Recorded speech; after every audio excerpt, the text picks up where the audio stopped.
distinguished member of the Budget Committee that I'm honored to serve with, a champion for working families and the poor and the middle class, the distinguished gentle lady from the Badger State, Representative Gwen Moore. Thank you so much, Representative Jeffries. And I was wondering if I could ask you to yield to some questions. You certainly are an officer of the court. You're an attorney.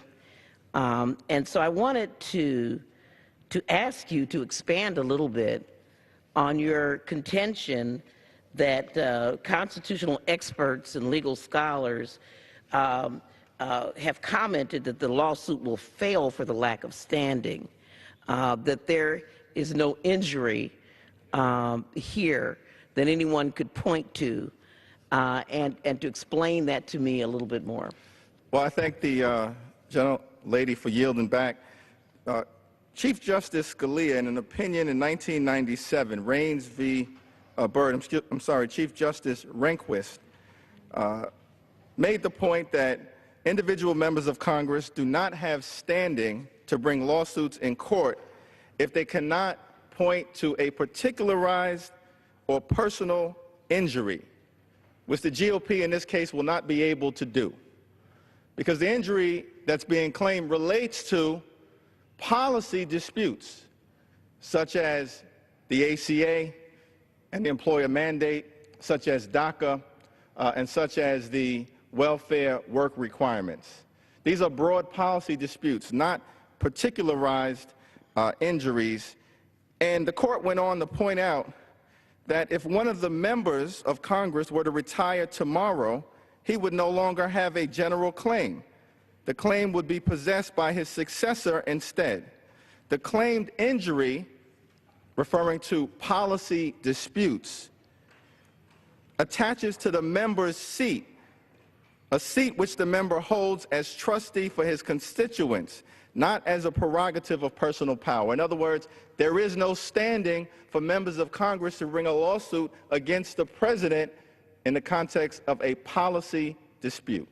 Well, thank you so much for that clarification, Mr. Jeffries. So this doesn't pass a constitutional test, it doesn't pass a legal test, and it doesn't even pass the laugh test.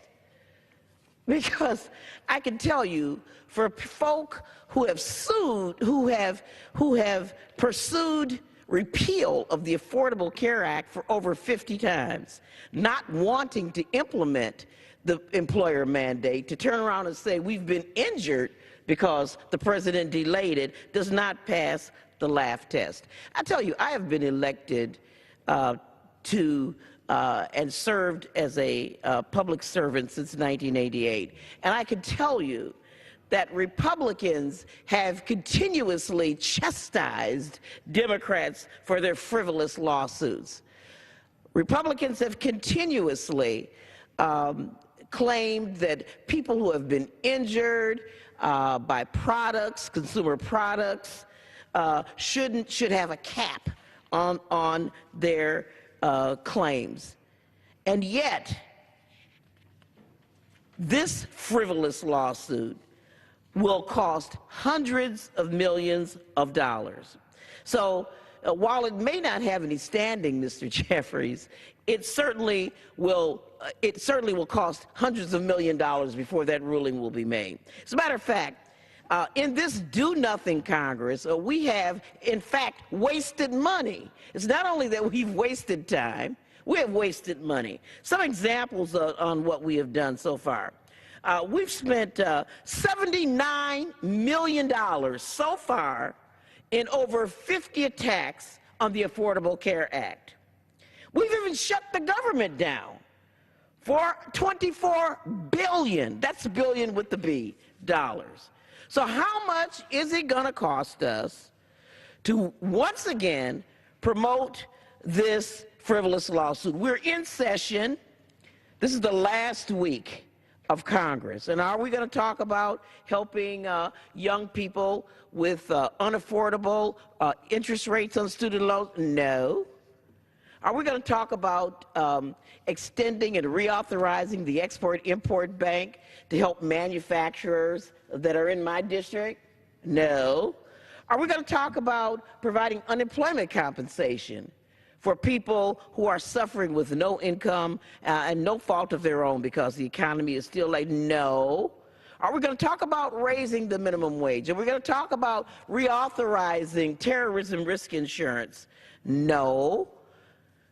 And are we going to talk about whether or not we will provide monies to humanely and adequately discuss the crisis on the borders of our country, the influx of children escaping violence in their home? No, no, no. We're going to sue the President of the United States. This does not pass the legal test, the constitutional test, and it doesn't pass the laugh test.